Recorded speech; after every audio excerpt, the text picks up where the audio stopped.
One of the great updates with this interim and final rule from FEMA was that they've, in intent, expanded the definition of habitability. So we'll start with what the former definition used to be.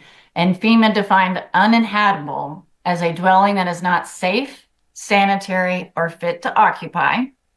Safe refers to being secure from disaster-caused hazards or threats to occupants.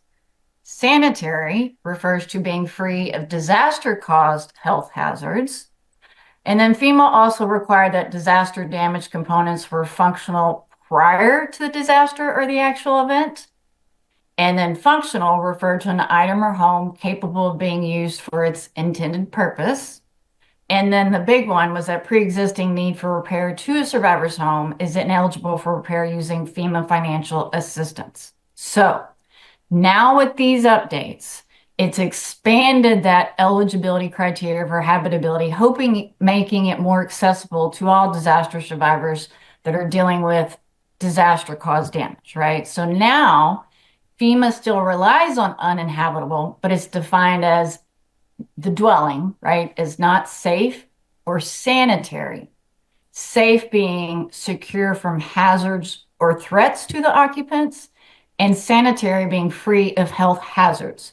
So eliminating some of that explicit language expands that habitability standard, right? Especially for, my clients that I work with that are individuals with disabilities that have underlying health conditions, or the big one being that a survivor's home repairs are eligible for financial assistance from FEMA, regardless of pre-existing conditions. And those of us that have been doing this work know that deferred maintenance was a huge thing, especially for our low-income disaster survivors, when things already existed in the home that was not making it safe or sanitary to occupy that residence or dwelling. Now, as both Brittany and Amanda pointed out, there's still a lot of practicality being played out. While we're ecstatic about this expansion, right, of this eligibility, there's still a lot of training that needs to be done internally with FEMA and what that looks like, and making it more accessible to all disaster survivors for this habitability definition. Since this was just implemented this year, we have not had a chance to really, aggregate the data of when you get a denial, how many are still because it's safe to occupy. Those are things that we're going to have to look at and figure out how to make, the needle move more on that specific issue.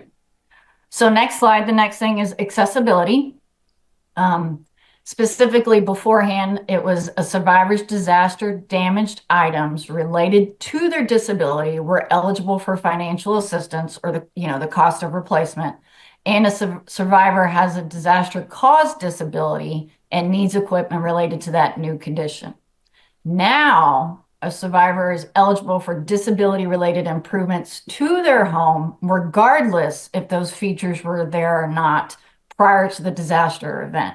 So it's all about accommodating that need in real time for that specific applicant.